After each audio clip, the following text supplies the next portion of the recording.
Welcome back. I've got a review for Phantasm 2. A while ago, many moons ago actually, I did a comparison video for Phantasm 1, comparing the Arrow and the WellGo releases, and committed to kind of finishing that up. Got behind, but I want to still do that, and I worked my way through Phantasm 2 this weekend, so I thought I would share that with you. I am going to do all the films. Just can't guarantee when that'll get done, but let's take a look at Phantasm 2.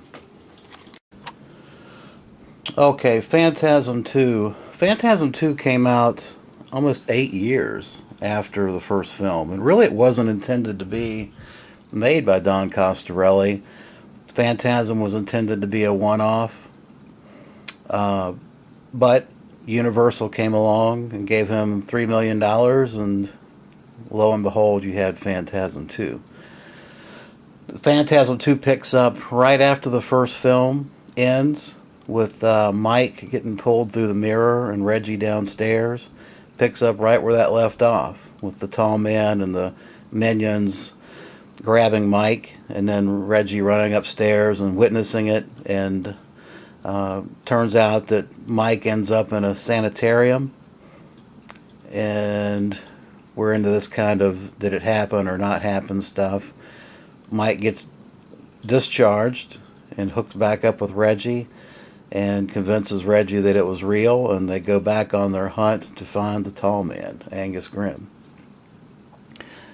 There was a couple issues with the second film, the biggest of which is whenever you get involved with a large studio like Universal, they have a tendency to, for some reason, dumb down the storyline and make it very linear. Under I guess the assumption that mass audiences simply can't think for themselves, and so therefore we don't want to leave a lot of ambiguous storyline, which I think was what made Phantasm, the original Phantasm, so good, as it left a lot to the imagination of the viewer. Unfortunately, Phantasm 2 spoon feeds you all the way through. Now, the positive part of Phantasm 2 is that the special effects are fantastic, iconic, and it's a very engaging film, even though it's very linear in its storyline and leaves nothing to the imagination. I mean, who can forget the new spheres that came out, including the gold ball that like drills itself through the guy and out through his mouth, or the sphere that cuts the ear off of the priest. I mean, all those are iconic scenes that really elevate the proceedings. And of course, you've got a lot more action. You've got the Hemi-Cuda getting totaled and flipped over, and you've got explosions, houses exploding, all kinds of really cool special effects that take advantage of and make up for the fact that we've got kind of a spoon-fed storyline. As far as the releases themselves, so there's really three releases. You've got the Scream Factory release that came out before the box set. This is the WellGo, and then this is the Arrow. It looks to me like, first of all, that the Scream Factory release was included in the WellGo release. So this is the WellGo release, and it even has the Scream Factory logo. So I assume that whatever happened with distribution rights, they just simply made an agreement and ported over the Scream Factory edition to the WellGo box set, which is a nice addition.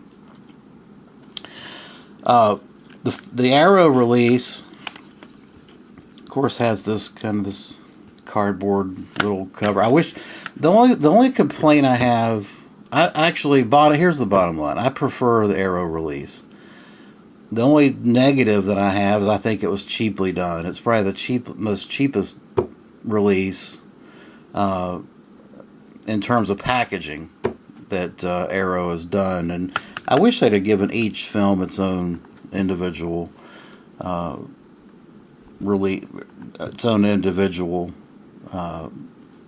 DVD case. But you know, we get these cardboard little cases.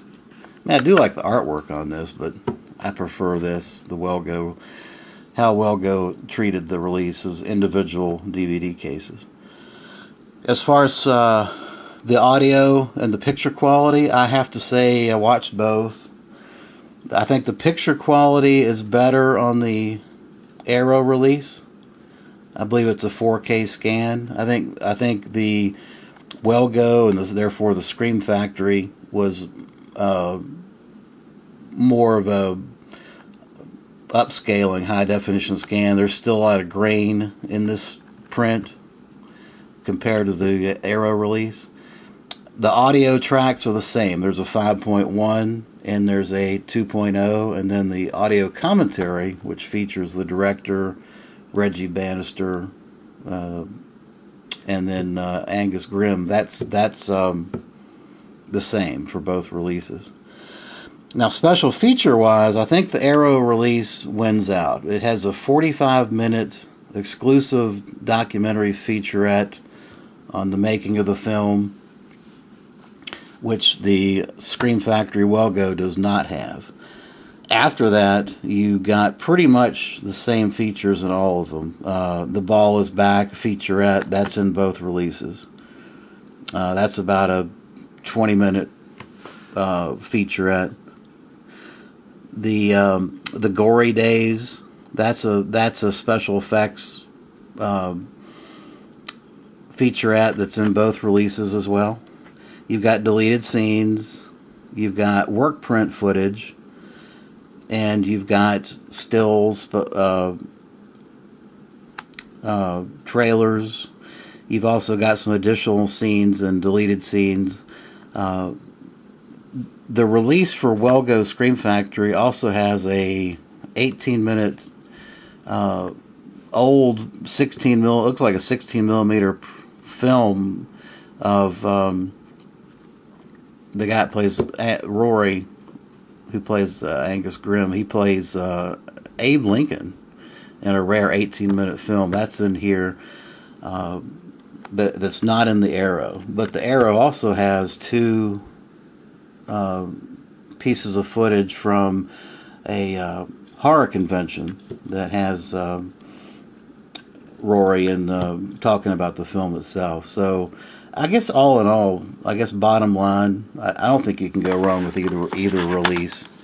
But I would prefer the Arrow release, just because of the picture quality and the 45-minute exclusive featurette. So that's going to do it for Phantasm 2, and I hope that was helpful. I will be moving on to Phantasm 3 here soon. Thanks for watching.